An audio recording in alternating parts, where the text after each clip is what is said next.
당신도 산에 올라가 본 적 있으시죠? 그 길에서 한 걸음만 헛디디면 끝인 그 순간을 상상해 보세요. 아니, 밀렸다면요? 그것도 가장 믿었던 사람 손에요. 이정숙 씨는 그 순간을 겪었어요. 남편이 손을 내밀지 않던 그날, 그녀는 20m 아래로 굴러 떨어졌죠.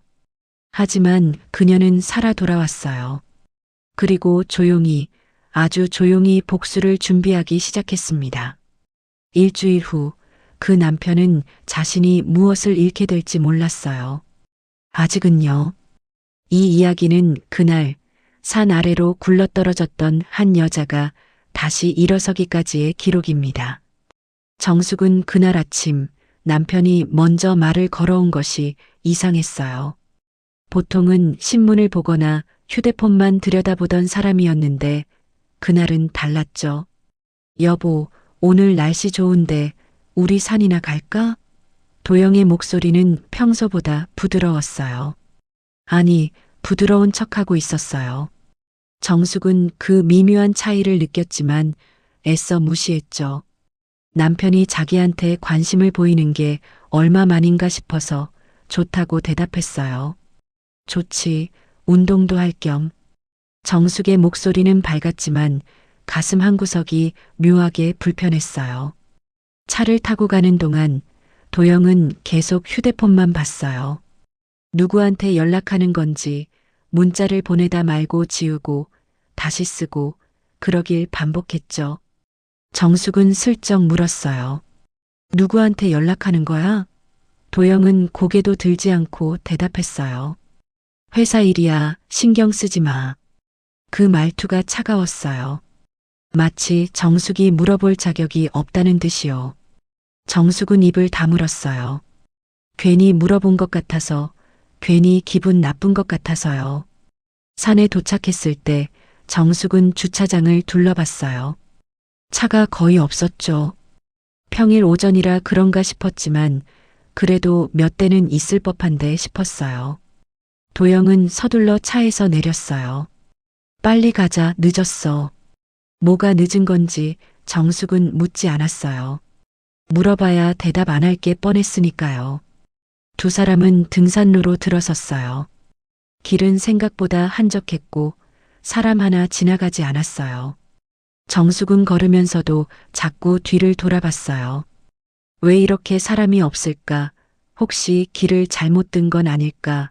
그런 생각이 계속 들었죠. 도영은 앞만 보고 걸었어요. 말도 없이 정숙이 뒤처지든 말든 신경 쓰지 않았죠. 정숙은 숨이 가빠졌어요. 나이 탓인지 아니면 이 이상한 분위기 때문인지 가슴이 답답했어요. 여보, 좀 천천히 가. 정숙이 말했지만 도영은 속도를 줄이지 않았어요. 대신 이렇게 말했죠. 체력 관리 좀 하지. 이것도 못 따라와? 그 말에 정숙은 할 말을 잃었어요. 결혼 생활 30년 동안 남편이 자기를 이렇게 대한 적이 없었거든요. 아니, 없었다고 생각했던 거였어요. 어쩌면 늘 이랬는데 정숙이 모른 척했던 것뿐이었을지도 몰라요. 길은 점점 좁아졌어요. 한쪽은 산비탈, 한쪽은 가파른 낭떠러지였죠. 정숙은 발을 조심스럽게 옮겼어요. 돌이 헛발을 디디면 그대로 아래로 굴러떨어질 것 같았거든요. 도영은 그때 갑자기 멈춰섰어요. 정숙도 멈췄죠. 왜 그래? 정숙이 물었어요. 도영은 돌아보지 않고 말했어요. 여기 경치 좀 보자. 잠깐만. 그 목소리가 이상했어요. 떨리는 것 같기도 하고 억지로 차분한 척하는 것 같기도 했어요. 정숙은 앞으로 한 걸음 나아갔어요. 그리고 그 순간 뒤에서 무언가가 밀려오는 느낌이 들었어요. 아주 짧은 순간이었어요. 정숙은 균형을 잃었고 발이 공중에 떴고 몸이 앞으로 쏠렸어요. 비명을 지를 새도 없이 그녀는 비탈 아래로 굴러 떨어졌죠. 돌과 나뭇가지가 온몸을 핥히고 머리가 어딘가에 부딪히면서 정신이 흐릿해졌어요. 마지막으로 본 건 위에서 내려다보는 도영의 얼굴이었어요. 그는 손을 내밀지 않았어요. 그냥 서 있었죠. 휴대폰을 꺼내 들고 누군가에게 전화를 거는 모습이 희미하게 보였어요. 그리고 정숙은 완전히 의식을 잃었어요. 정숙이 눈을 떴을 때 천장이 보였어요. 하얀 천장, 형광등 불빛, 소독약 냄새. 병원이었어요. 온몸이 아팠고 머리는 무겁게 쿵쿵거렸죠. 그녀는 몸을 움직이려 했지만 팔이 제대로 올라가지 않았어요. 간신히 고개를 돌렸을 때 침대 옆에 도영이 앉아 있었어요. 그는 정숙이 깨어난 걸 보고도 놀라지 않았어요. 그저 무표정하게 말했죠. 깨어났네. 다행이야. 그 말에는 안도감이 없었어요. 오히려 실망한 것처럼 들렸어요. 정숙은 입술을 떨며 물었어요. 나, 왜 여기 있어? 도영은 한숨을 쉬었어요. 산에서 넘어졌잖아. 기억 안 나? 정숙은 기억을 더듬었어요. 산, 좁은 길, 그리고 뒤에서 밀려오던 느낌. 하지만 확신할 수 없었어요. 정말 넘어진 걸까? 아니면 밀린 걸까? 도영은 정숙이 망설이는 걸 보고 더 말했어요. 나이 들면 균형 감각이 떨어지나 봐. 조심해야지. 그 말에 정숙은 아무 대꾸도 하지 못했어요. 자기가 잘못 본 건가, 자기가 이상한 건가 싶었거든요. 퇴원 후 집으로 돌아왔을 때 정숙은 뭔가 달라진 걸 느꼈어요. 집은 그대로였지만 공기가 달랐어요. 현관문을 열고 들어서는데 거실에서 낯선 향수 냄새가 났죠. 달콤하고 진한 정숙이 절대 쓰지 않는 향이었어요. 도영은 신발을 벗으며 아무렇지 않게 말했어요. 집에 좀 쉬어. 무리하지 말고. 그러고는 곧바로 안방으로 들어가 버렸죠. 정숙은 거실에 멍하니 서 있었어요. 소파 위에 누군가의 머리카락이 하나 떨어져 있었어요. 긴 머리카락, 염색한 갈색이었죠. 정숙은 그 머리카락을 집어들고 한참을 들여다봤어요. 다음 날 아침 정숙은 일찍 일어났어요. 몸은 여전히 아팠지만 뭔가 확인해야 할 것 같았거든요. 부엌으로 가서 커피를 내리는데 싱크대 아래 쓰레기통에서 이상한 게 보였어요. 테이크아웃 커피 컵 2개. 정숙은 최근에 커피를 사 마신 적이 없었어요. 도영도 집에서만 커피를 마셨고요. 그럼 누가 마신 거지? 정숙은 컵을 꺼내봤어요. 한쪽 컵에는 진한 립스틱 자국이 남아 있었죠. 빨간색, 선명한 빨간색이었어요. 정숙은 손이 떨렸어요. 하지만 아직 확신할 수 없었어요. 혹시 도영이 손님을 불렀나? 혹시 내가 모르는 사이에 누가 다녀갔나? 그런 생각을 하며 스스로를 달랬죠. 그날 저녁 도영은 평소보다 늦게 들어왔어요. 밤 11시가 넘어서였죠. 정숙은 거실에서 기다리고 있었어요. 도영은 문을 열고 들어오더니 정숙을 보고 인상을 찌푸렸어요. 왜 안 자고 기다려? 정숙은 조심스럽게 물었어요. 오늘 늦었네. 회식했어? 도영은 가방을 소파에 던지며 대답했어요. 그래, 회식. 근데 왜? 일일이 보고해야 돼? 그 말투가 날카로웠어요. 정숙은 움찔했지만 참고 말을 이었어요. 아니, 그냥 궁금해서. 저녁은 먹었어? 도영은 냉장고를 열어 물을 꺼내 마시며 말했어요.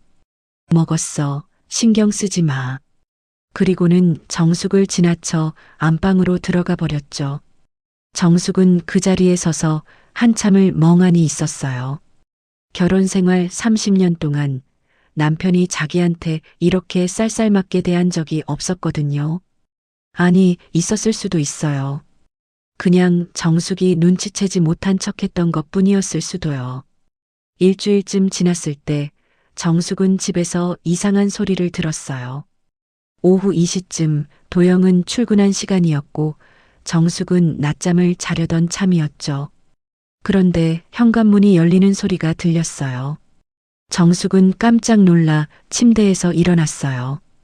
도영이 벌써 들어온 건가 싶었죠.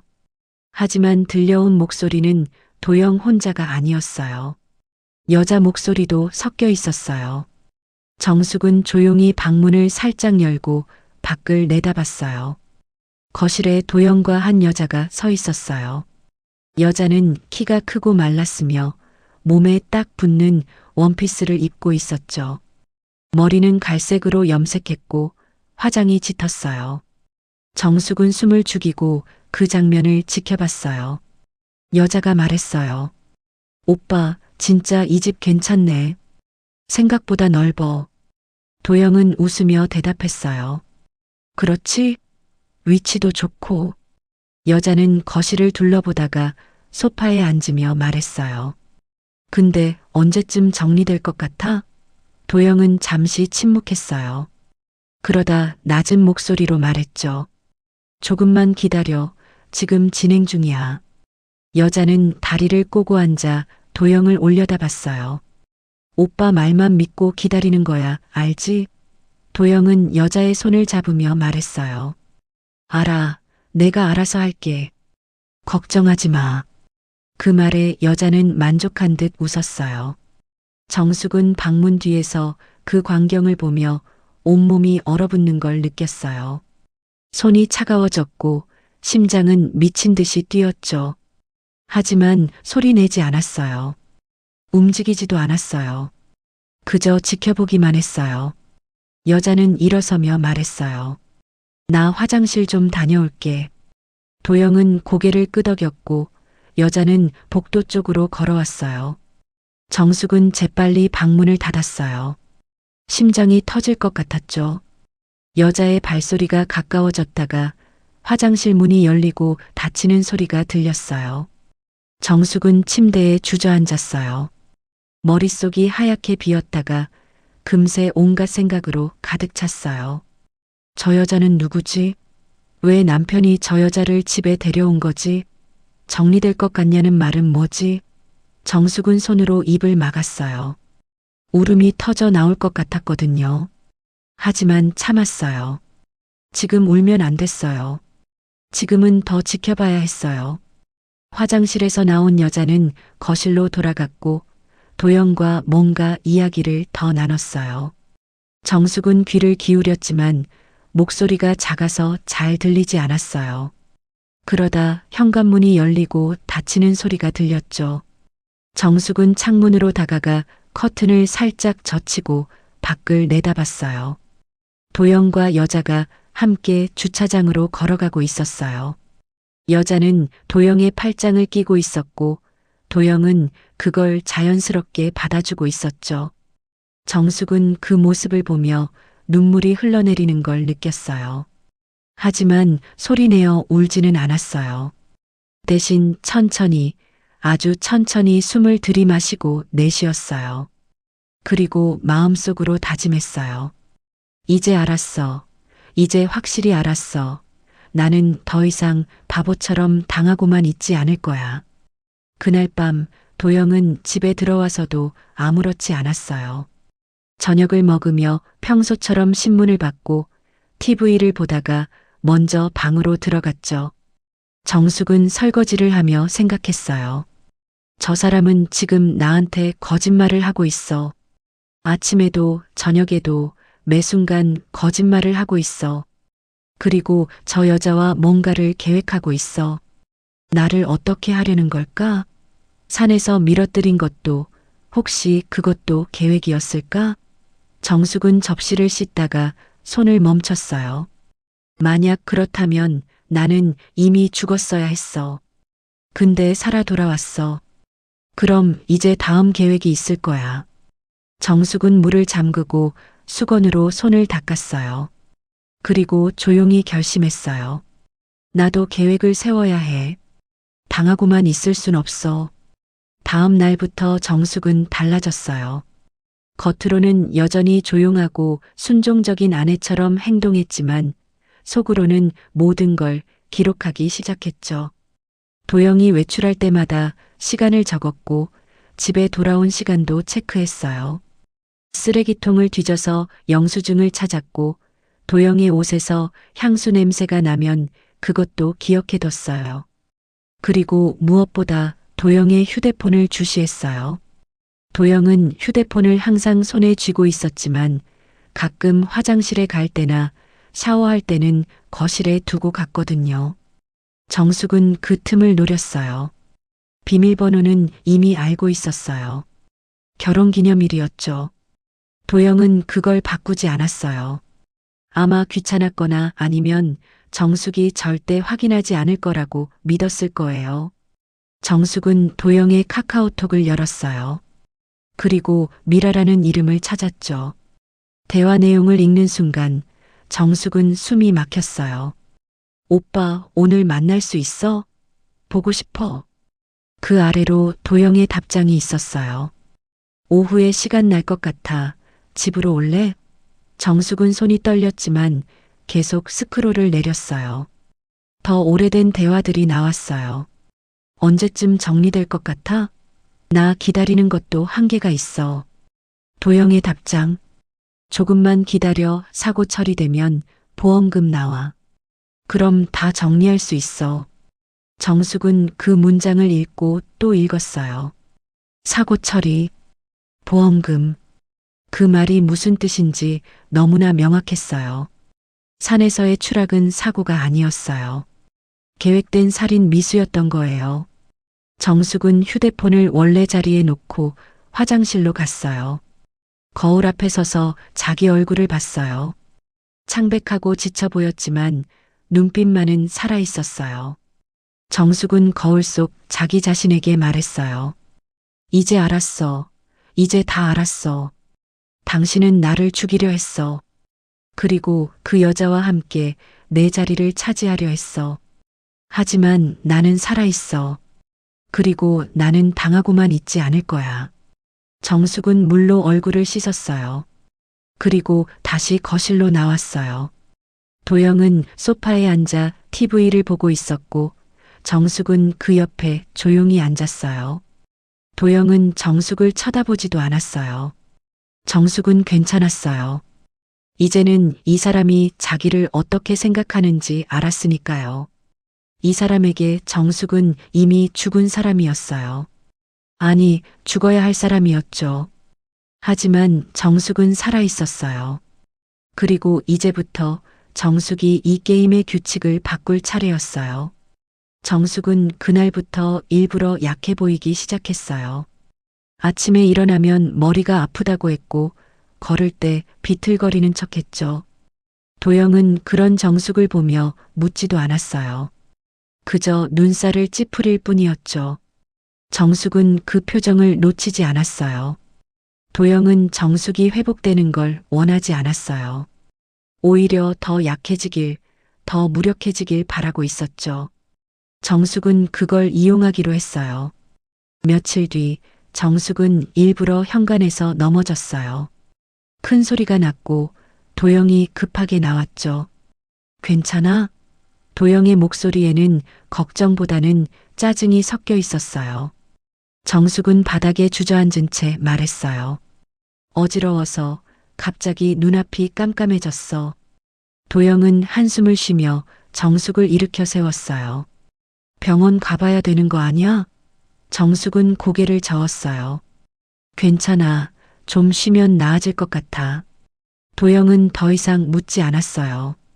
그저 정숙을 소파에 앉히고는 다시 방으로 들어가 버렸죠. 정숙은 소파에 앉아 귀를 기울였어요. 도영이 방에서 전화하는 소리가 들렸거든요. 목소리가 낮았지만 정숙은 집중해서 들었어요. 응, 나야. 아까 또 넘어졌어. 맞아. 점점 심해지는 것 같아. 병원 데려가야 할 것 같은데. 정숙은 숨을 죽였어요. 도영의 다음 말을 기다렸죠. 아니, 일반 병원 말고 정신과 쪽으로 알아봐. 치매 검사 같은 거. 정숙은 온몸에 소름이 돋았어요. 치매. 도영은 정숙을 치매 환자로 만들려는 거였어요. 그렇게 되면 정숙의 말은 아무도 믿지 않을 거예요. 재산도 결정권도 모든 게 도영 손에 넘어가겠죠. 정숙은 이를 악물었어요. 하지만 표정은 변하지 않았어요. 그저 소파에 기대 눈을 감은 채 약한 사람처럼 보였죠. 며칠 뒤 도영은 정숙을 병원에 데려갔어요. 신경과였어요. 의사는 정숙에게 여러 질문을 했어요. 오늘이 며칠인지 아세요? 대통령이 누군지 아세요? 100에서 7씩 빼보세요. 정숙은 일부러 더듬거리며 대답했어요. 오늘이, 화요일, 아니 수요일. 의사는 차트에 뭔가를 적었어요. 도영은 옆에서 말했어요. 요즘 자꾸 헷갈려 해요. 아침에 먹은 것도 기억 못하고 길도 헷갈려 하고. 의사는 고개를 끄덕이며 말했어요. MRI 한번 찍어보시는 게 좋겠어요. 정확한 진단을 위해서요. 정숙은 아무 말도 하지 않았어요. 도영이 고맙다며 의사와 악수를 나눴고 정숙은 그 뒤를 따라 진료실을 나왔어요. 복도를 걸으며 도영이 말했어요. MRI 예약하자. 빨리 확인해 보는 게 좋을 것 같아. 정숙은 고개를 끄덕였어요. 그래, 알았어. 도영은 만족한 듯 웃었어요. 그 웃음이 소름 끼쳤지만 정숙은 내색하지 않았어요. 대신 속으로 생각했죠. 당신은 지금 나를 미치광이로 만들려고 하고 있어. 그렇게 되면 나는 아무것도 할 수 없겠지. 하지만 나는 미치지 않았어. 오히려 지금까지 살아온 인생 중 가장 정신이 또렷해. 정숙은 도영의 뒤를 따라 걸으며 병원 로비에 있는 CCTV를 힐끗 쳐다봤어요. 그리고 생각했죠. 모든 건 기록되고 있어. 당신이 나를 어떻게 대하는지, 무슨 말을 하는지 다 기록되고 있어. 집으로 돌아온 뒤 정숙은 서랍 깊숙한 곳에 숨겨둔 작은 녹음기를 꺼냈어요. 요즘 시니어들도 쓴다는 초소형 녹음기였죠. 정숙은 이걸 며칠 전에 인터넷으로 주문했어요. 택배가 왔을 때 도영은 집에 없었고 정숙은 재빨리 받아서 숨겨뒀죠. 이제 이걸 사용할 때가 온 거예요. 정숙은 녹음기를 켜고 테스트해 봤어요. 작동이 잘 됐어요. 정숙은 이걸 거실 화분 뒤에 숨겼어요. 도영과 그 여자가 다시 오면 그때 대화를 녹음할 생각이었죠. 그리고 이틀 뒤 기회가 왔어요. 도영은 아침 일찍 나갔고 정오쯤 정숙의 휴대폰으로 문자가 왔어요. 오늘 저녁 늦을 것 같아. 저녁 먹지 말고 자. 정숙은 그 문자를 보고 직감했어요. 오늘 그 여자가 올 거야. 정숙은 재빨리 준비했어요. 녹음기를 확인하고 자기 방에 들어가 불을 껐어요. 마치 낮잠을 자는 것처럼 보이게요. 그리고 방문을 살짝 열어뒀어요. 밖에서 무슨 일이 일어나는지 볼 수 있게요. 오후 2시쯤 현관문이 열렸어요. 도영의 목소리가 들렸고 그 뒤로 여자의 웃음소리가 들렸죠. 정숙은 숨을 죽이고 방문 틈으로 밖을 내다봤어요. 도영과 미라가 거실로 들어왔어요. 미라는 명품 가방을 소파에 던지며 말했어요. 오빠, 진짜 답답해 죽겠어. 언제까지 이렇게 숨어 다녀야 돼? 도영은 미라를 소파에 앉히며 말했어요. 조금만 기다려. 곧 끝나. 미라는 다리를 꼬며 도영을 올려다봤어요. 곧이 언제야? 나 이제 지겨워. 저 할멈 때문에 우리가 왜 이래야 돼? 정숙은 그 말에 손에 힘이 들어갔어요. 하지만 움직이지 않았어요. 계속 지켜봐야 했어요. 도영은 미라 옆에 앉으며 말했어요. 병원에서 검사 받았어. 결과 나오면 치매 진단받게 할 거야. 그럼 법적으로 내가 후견인이 되고 재산도 다 내 명의로 옮길 수 있어. 미라는 웃으며 말했어요. 그럼 그 할멈은 어디로 보낼 건데? 도영은 잠시 침묵했어요. 그러다 조용히 말했죠. 요양원. 시골에 있는 대로. 면회도 안 가면 그만이야. 미라는 박수를 치며 웃었어요. 오빠 진짜 똑똑해.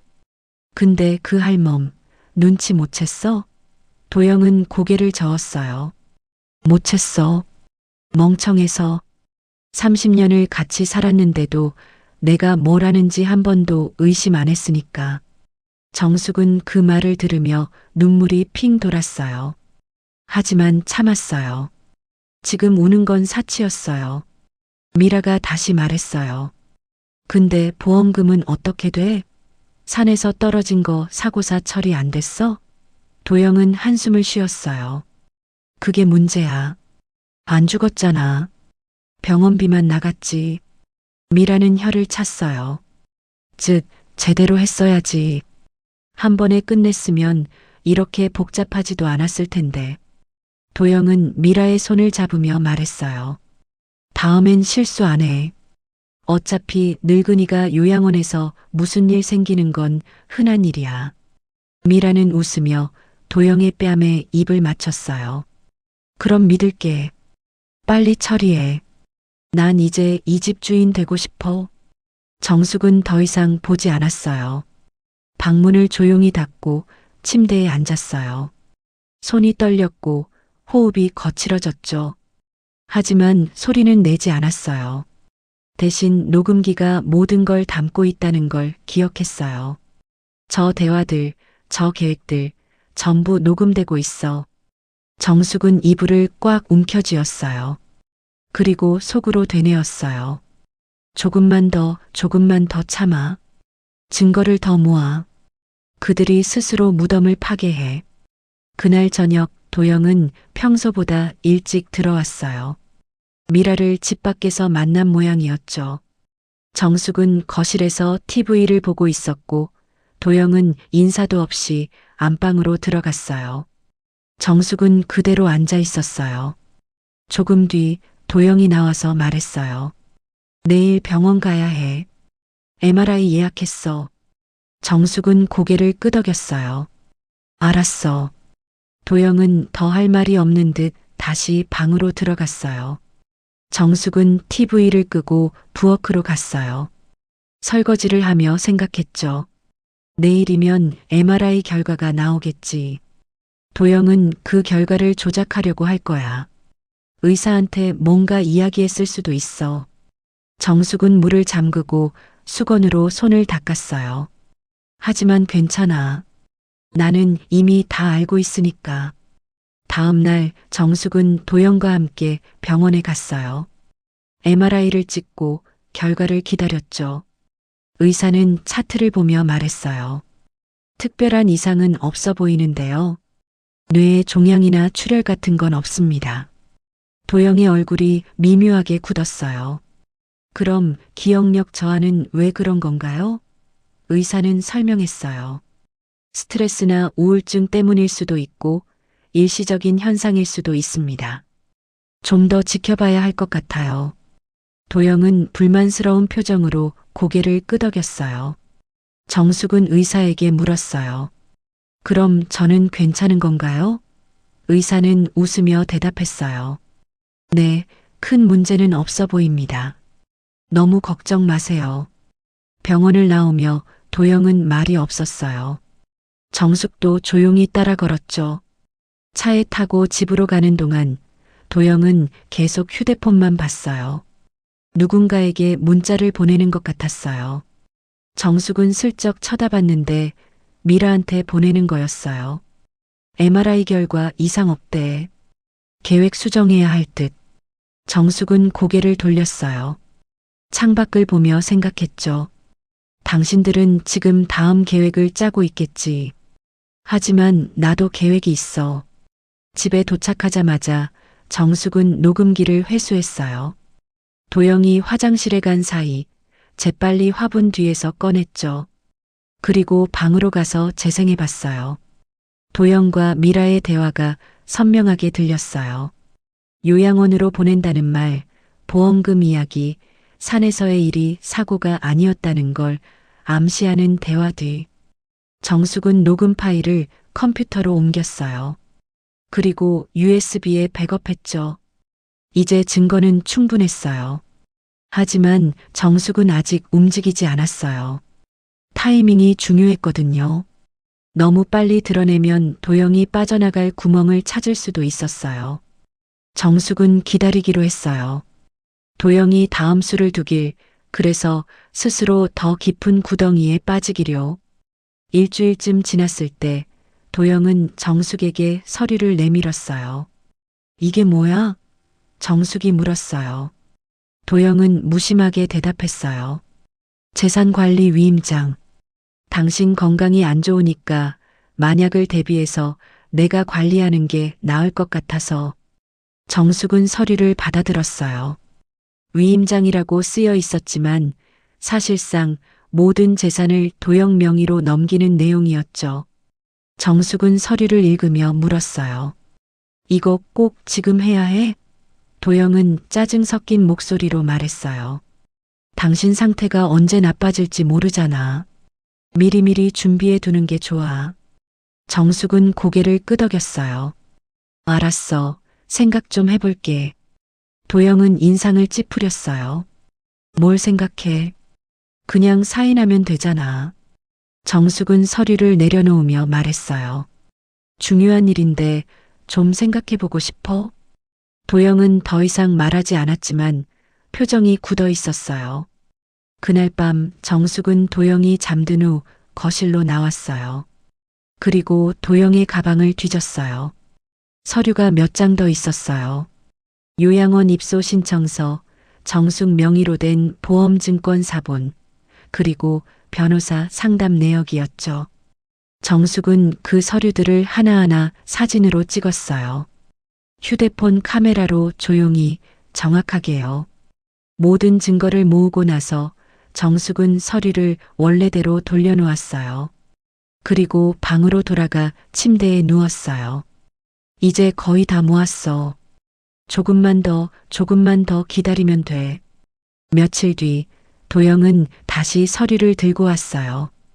이번엔 변호사도 데려왔죠. 정숙 씨, 안녕하세요. 변호사는 공손하게 인사했지만 눈빛은 차가웠어요.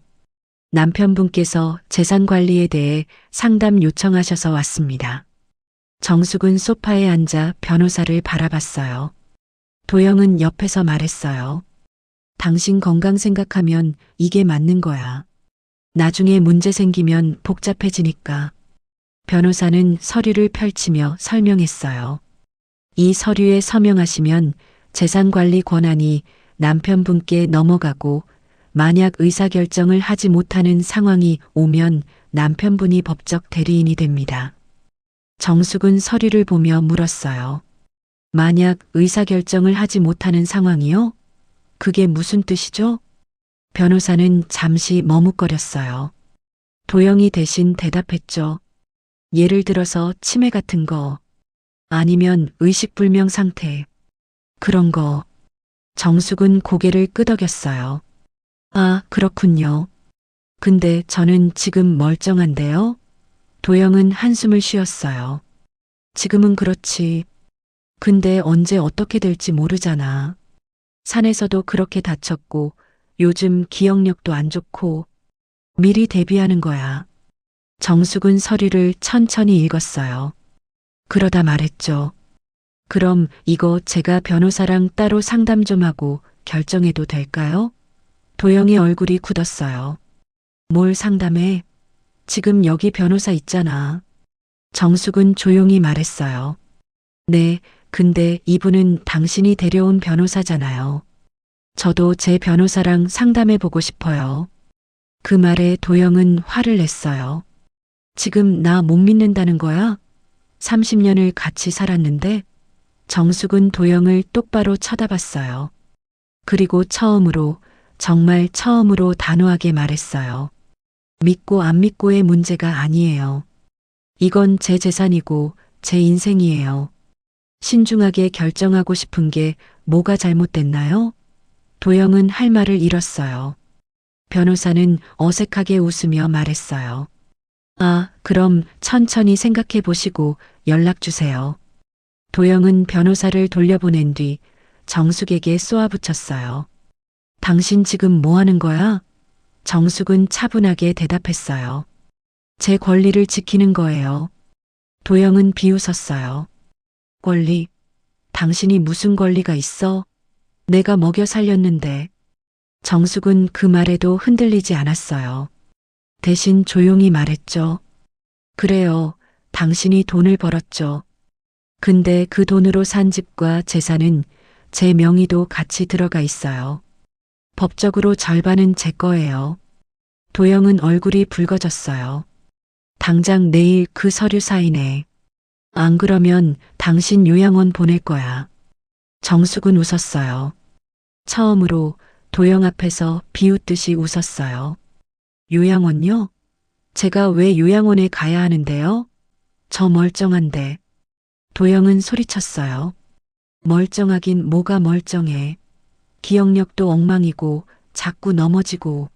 정숙은 차분하게 대답했어요. 그건 당신이 그렇게 보이고 싶어 한 거잖아요.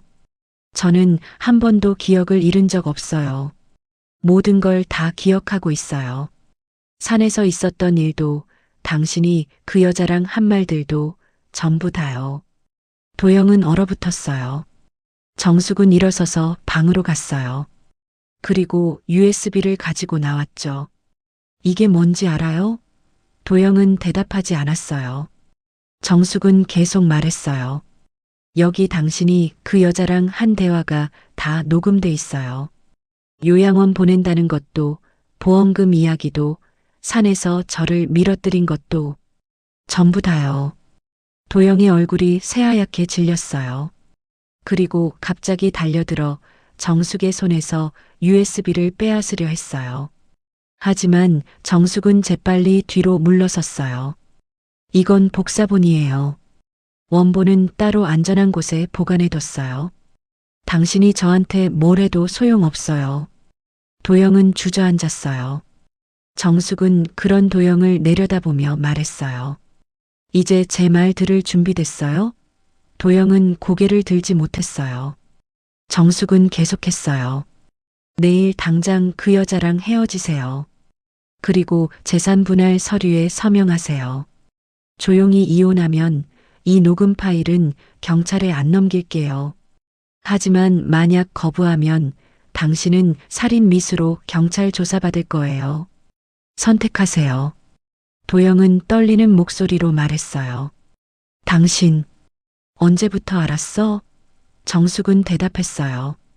산에서 떨어진 그날부터요. 당신이 손 내밀지 않던 그 순간부터 알았어요. 당신이 저를 죽이려 했다는 거요. 도영은 그날 밤 한숨도 자지 못했어요. 거실 소파에 앉아 멍하니 천장만 바라봤죠. 정숙은 방 안에서 문을 잠그고 있었어요. 도영이 뭘 할지 몰랐으니까요. 하지만 도영은 아무것도 하지 못했어요. 증거가 있다는 사실이 그를 묶어뒀죠. 새벽이 되자 도영은 휴대폰을 꺼냈어요. 미라에게 전화를 걸었어요. 한참을 기다린 후 미라가 받았어요. 목소리가 짜증 섞여 있었죠. 왜 이렇게 새벽에 전화해? 도영은 떨리는 목소리로 말했어요. 우리 끝났어. 미라는 잠시 침묵했어요. 그러다 물었죠. 무슨 소리야? 도영은 설명했어요. 정숙이 다 알고 있대. 녹음까지 했어. 우리 대화 전부. 미라는 욕을 퍼부었어요. 이 바보 같은 새끼, 그럼 지금 어떻게 할 건데? 도영은 대답할 수 없었어요. 미라가 계속 소리쳤어요. 내가 뭐라고 했어? 제대로 처리하라고 했잖아. 산에서 한 번에 끝냈어야지. 도영은 변명했어요. 그게 뜻대로 안 됐잖아. 미라는 비웃었어요. 뜻대로 안 된 게 아니라 내가 무능한 거지. 이제 나한테 뭘 바라는 건데? 도영은 애원하듯 말했어요. 우리 그냥 조용히 헤어지자. 정숙이 증거 경찰한테 안 넘기겠대. 미라는 코웃음 쳤어요. 나는 상관없어. 어차피 녹음에 내 이름만 나왔지. 내가 직접 한 건 아무것도 없거든. 넌 혼자 알아서 해. 그리고 전화를 끊어버렸어요. 도영은 휴대폰을 바닥에 던졌어요. 화면이 금이 갔지만 신경 쓰지 않았죠. 모든 게 무너지고 있었어요. 30년간 쌓아온 것들이 하루아침에 무너지고 있었어요. 그리고 그 중심에는 자기가 가장 만만하게 봤던 사람, 정숙이 있었어요. 도영은 고개를 떨구고 앉아 있었어요. 어떻게 해야 할지 몰랐어요. 싸울 수도 없었어요. 증거가 명확했으니까요. 도망칠 수도 없었어요. 어디로 가겠어요? 도영은 처음으로 자기가 얼마나 어리석었는지 깨달았어요. 정숙을 무시했던 것, 그녀가 절대 눈치채지 못할 거라고 믿었던 것, 그 모든 게 실수였어요. 아침이 되자 정숙이 방에서 나왔어요. 도영은 소파에서 일어나지도 못하고 있었죠.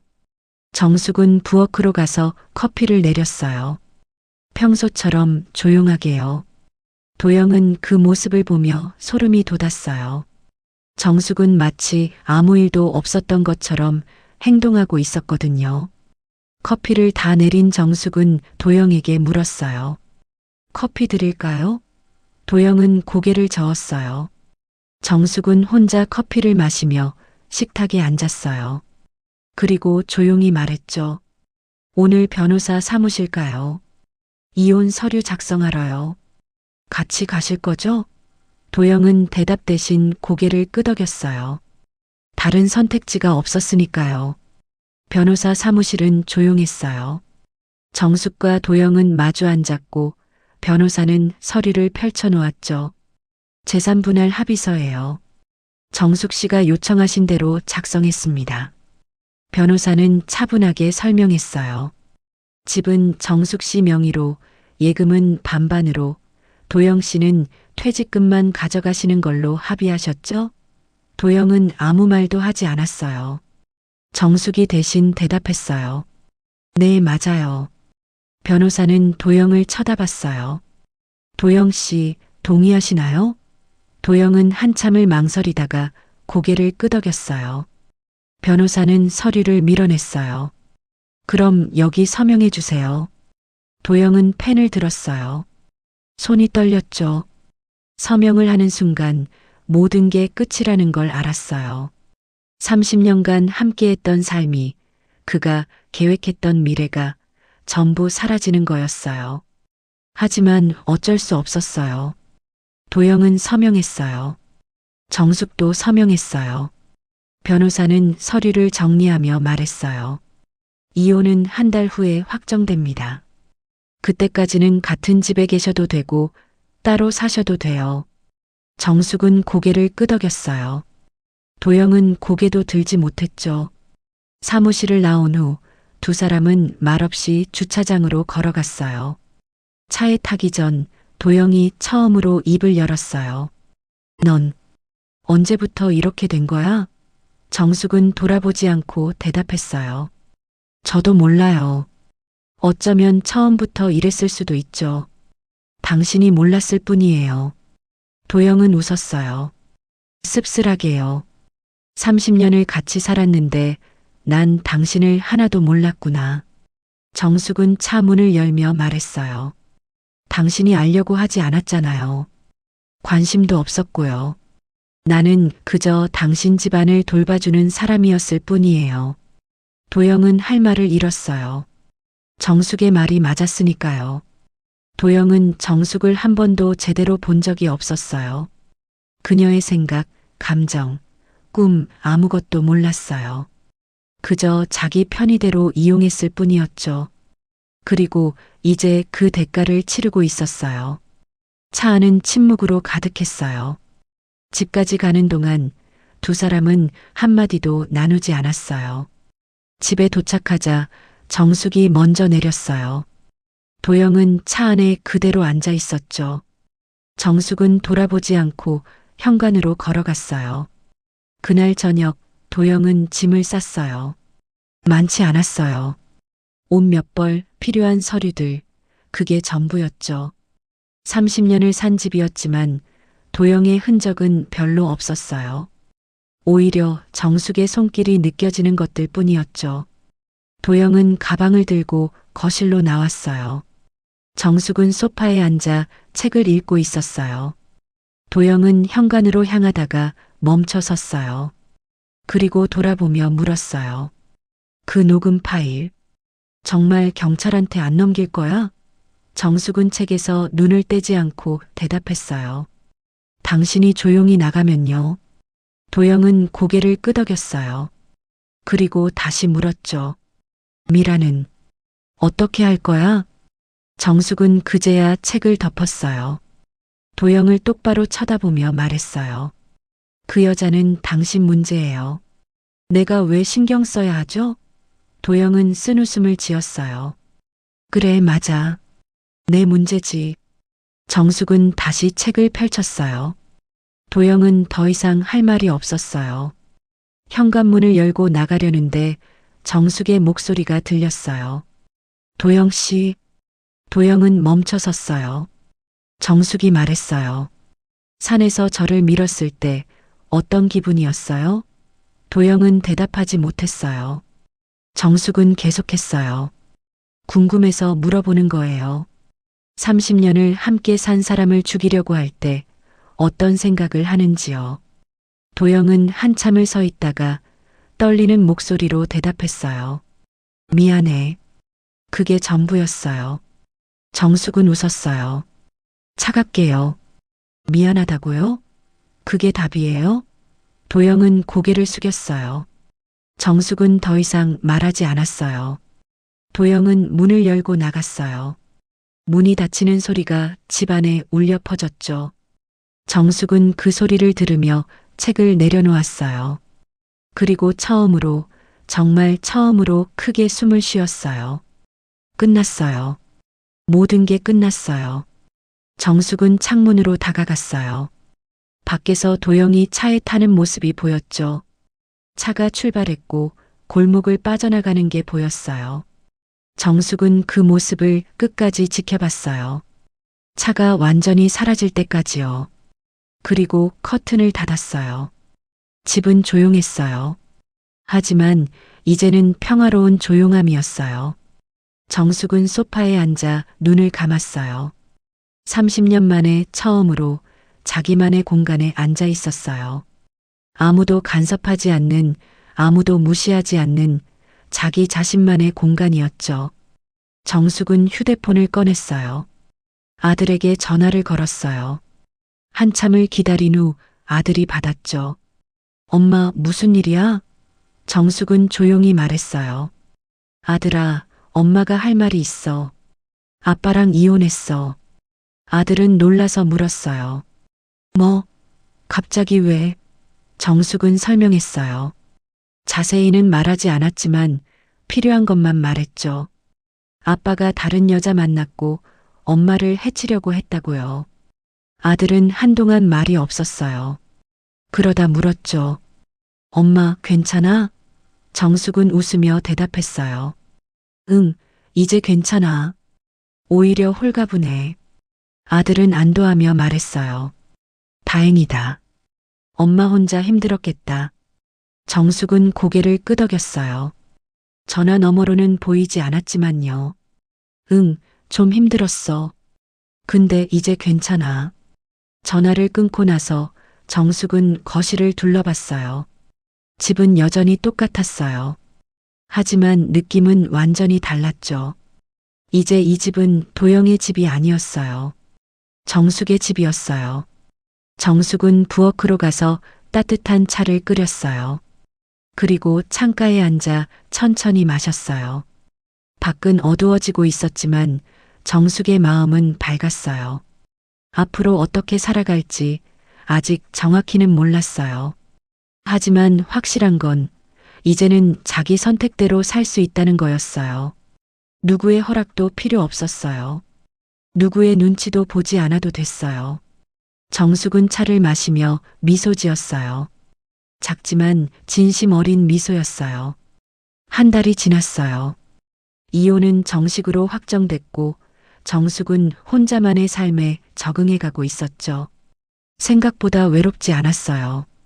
오히려 편했어요. 아침에 일어나면 자기가 원하는 시간에 일어났고 먹고 싶은 걸 먹었어요. 누가 뭐라고 하는 사람도 없었고 눈치 볼 필요도 없었죠. 정숙은 요즘 동네 문화센터에 다니기 시작했어요. 서예 수업을 듣고 있었어요. 붓을 잡고 한 획 한 획 그어 나갈 때마다 마음이 차분해졌어요. 선생님은 정숙의 글씨를 보며 칭찬했어요.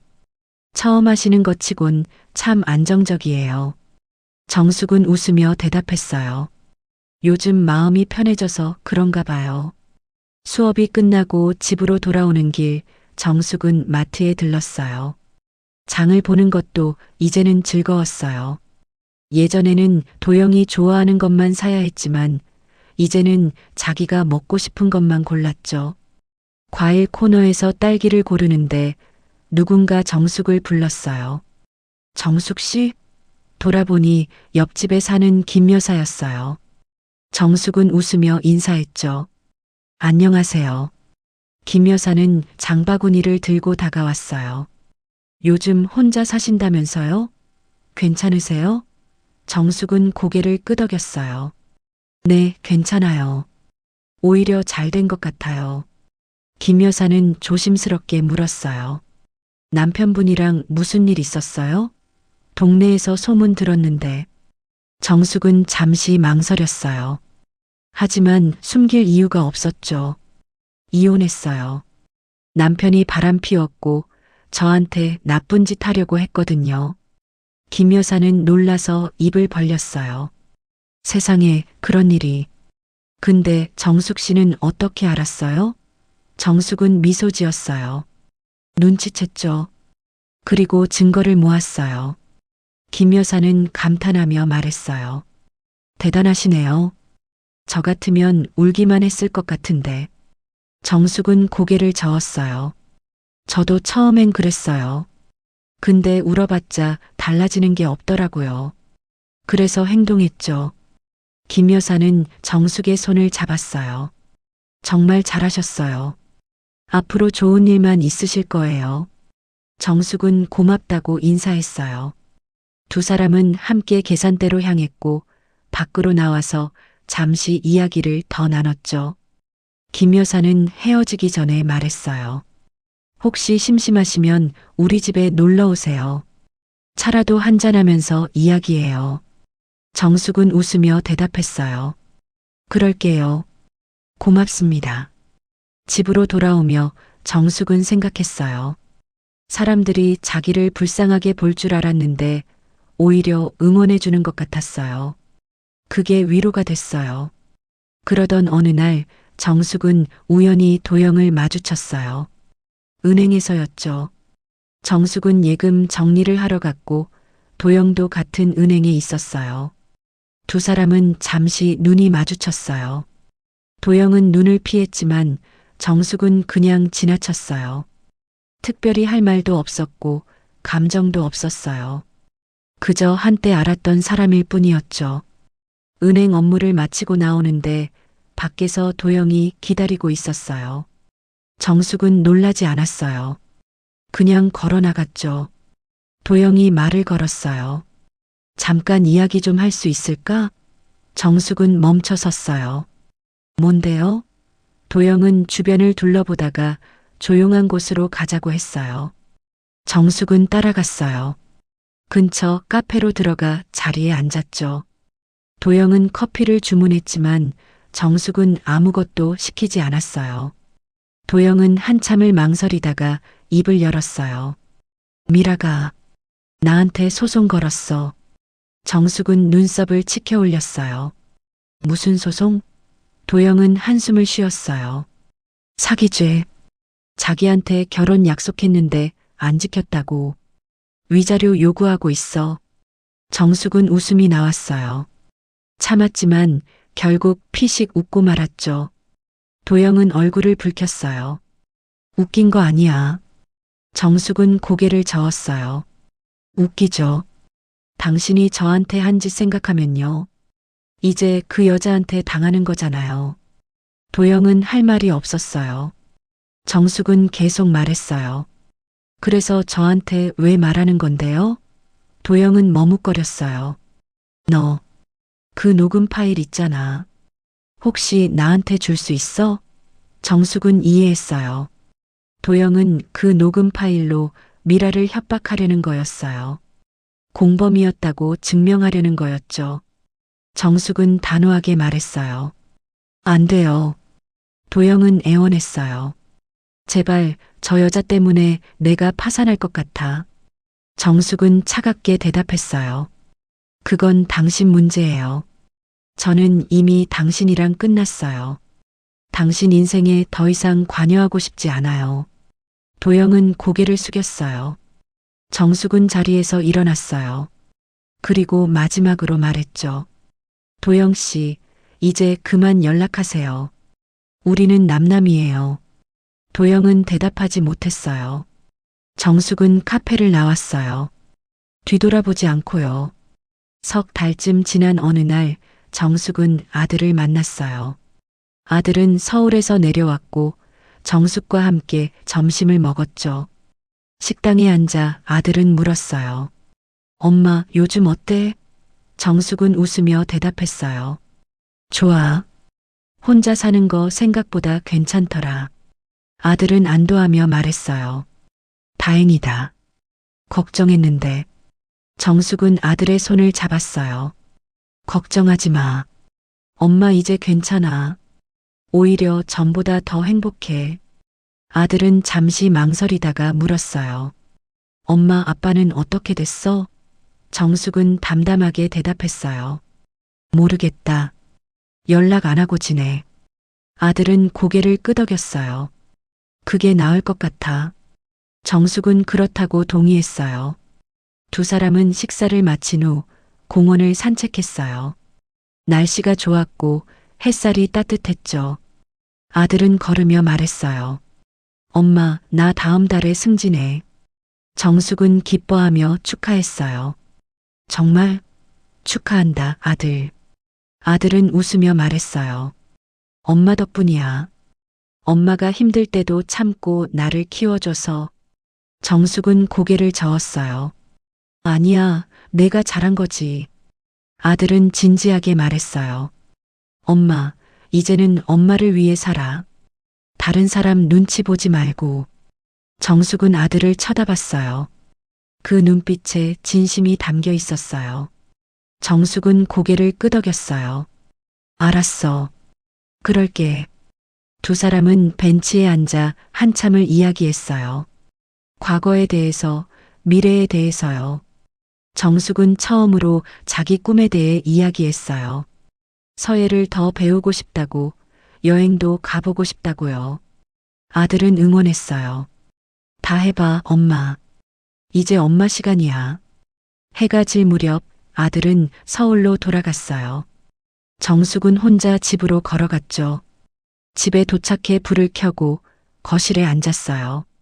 집은 조용했지만 외롭지 않았어요. 정숙은 창밖을 내다봤어요. 저 멀리 산이 보였어요. 그 산, 도영이 자기를 밀어뜨렸던 그 산이요. 정숙은 그 산을 보며 생각했어요.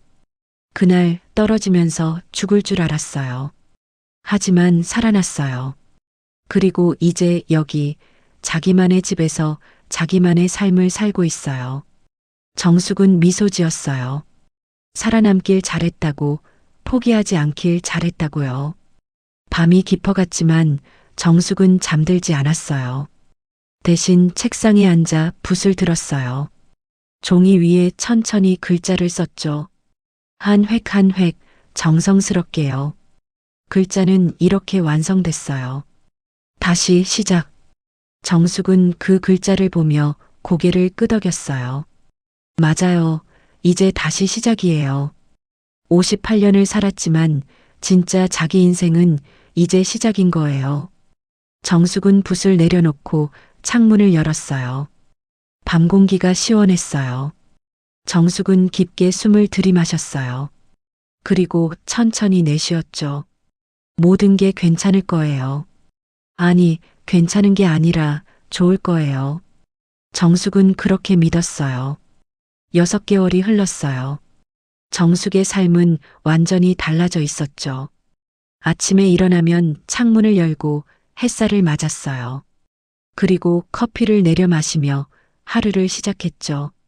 문화센터서의 수업은 이제 일주일에 3번으로 늘었고 최근엔 수채화도 배우기 시작했어요. 선생님은 정숙의 그림을 보며 말했어요. 색감이 참 밝아요. 마음이 편안하신가 봐요. 정숙은 웃으며 대답했어요. 네, 정말 그래요. 정숙은 요즘 동네 봉사 모임에도 나가기 시작했어요. 독거노인들 도시락 배달 봉사였죠. 처음엔 어색했지만 이제는 자연스러웠어요. 도시락을 받는 할머니 한 분이 정숙에게 말했어요. 아가씨, 표정이 참 밝네요.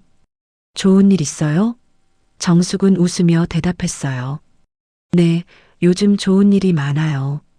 할머니는 정숙의 손을 잡았어요. 그래, 그래야지. 우리 나이에 행복한 게 제일이야. 정숙은 그 말에 고개를 끄덕였어요. 정말 그랬어요. 이 나이에 행복한 게 제일이었어요. 어느 날 정숙은 우편함에서 편지 한 통을 발견했어요. 발신인은 도영이었죠. 정숙은 잠시 망설였어요. 읽을까 말까? 결국 봉투를 뜯었어요. 편지에는 짧은 글이 적혀 있었어요. 정숙아, 미안해. 내가 정말 잘못했어. 너를 제대로 대하지 못한 것, 너를 아프게 한 것, 모든 게 내 잘못이야. 이제 와서 용서를 바라는 건 아니야. 그냥 미안하다는 말을 꼭 하고 싶었어. 건강하게 잘 살아. 마이너스 도영. 정숙은 편지를 읽고 접었어요. 특별한 감정은 없었어요. 화도 나지 않았고 슬프지도 않았죠. 그저 담담했어요. 정숙은 편지를 서랍에 넣었어요. 답장은 하지 않기로 했어요. 할 말이 없었거든요. 이미 끝난 일이었고 정숙은 앞으로만 나아가고 싶었어요. 그날 저녁 정숙은 혼자 와인을 한 잔 마셨어요. 창가에 앉아 밖을 내다보며 천천히 마셨죠. 거리엔 사람들이 오가고 불빛이 반짝였어요. 정숙은 그 풍경을 보며 생각했어요. 나는 살아남았어. 죽을 뻔했지만 살아남았고 무너질 뻔했지만 다시 일어섰어. 그리고 이제 나는 내 삶의 주인이야. 정숙은 와인잔을 들어 올렸어요. 아무에게랄 것도 없이 그냥 스스로에게 건배하듯이요. 그리고 한 모금 마셨어요. 와인은 달콤했고 목을 타고 내려가며 따뜻함을 남겼어요. 정숙은 눈을 감았어요. 그리고 속으로 말했죠. 고생했어, 정숙아. 정말 고생 많았어. 이제 행복해도 돼. 눈물이 한 방울 흘러내렸어요. 하지만 슬픈 눈물이 아니었어요. 안도의 눈물이었죠. 살아남은 사람의 눈물이었어요. 정숙은 눈을 뜨고 다시 창밖을 봤어요. 저 멀리 산이 보였어요. 그 산에서 떨어졌던 날이 생각났죠. 죽는 줄 알았던 그날이요. 하지만 정숙은 죽지 않았어요. 살아남았고 이겨냈고 지금 여기 있었어요.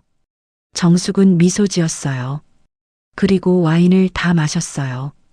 잔을 내려놓고 일어서서 창문을 닫았어요. 밤은 깊어가고 있었지만 정숙의 내일은 밝았어요. 무슨 일이 일어날지 몰랐지만 정숙은 두렵지 않았어요. 이미 최악을 견뎌냈으니까요. 이제 남은 건 좋은 일뿐이었어요. 정숙은 침대에 누웠어요. 편안했어요. 오랜만에 마음 편하게 잠들 수 있을 것 같았어요. 눈을 감기 전 정숙은 마지막으로 생각했어요. 내일은 또 어떤 하루가 될까? 무슨 새로운 일을 배우게 될까? 누구를 만나게 될까? 그 생각만으로도 설레었어요. 정숙은 미소를 띤 채 잠들었어요. 평화롭게 행복하게요. 정숙의 이야기는 여기서 끝이에요. 하지만 여러분의 이야기는 계속되고 있죠. 혹시 지금 누군가의 무시 속에서 참고 계신가요? 혹시 지금 당연하다고 믿었던 관계가 흔들리고 있나요? 기억하세요. 당신은 누구의 소유물이 아니에요. 당신의 인생은 당신 것이고 당신에겐 다시 시작할 권리가 있어요. 정숙처럼 증거를 모으고 정숙처럼 침착하게 대응하고 정숙처럼 당당하게 일어서세요. 나이는 숫자일 뿐이에요. 진짜 중요한 건 지금 이 순간 당신이 어떤 선택을 하느냐예요. 오늘 이야기가 조금이라도 위로가 되셨다면 구독과 좋아요 부탁드려요. 여러분의 응원이 더 좋은 이야기를 만드는 힘이 됩니다. 댓글로 여러분의 생각도 들려주세요. 다음 이야기에서 또 만나요. 건강하시고 행복하세요.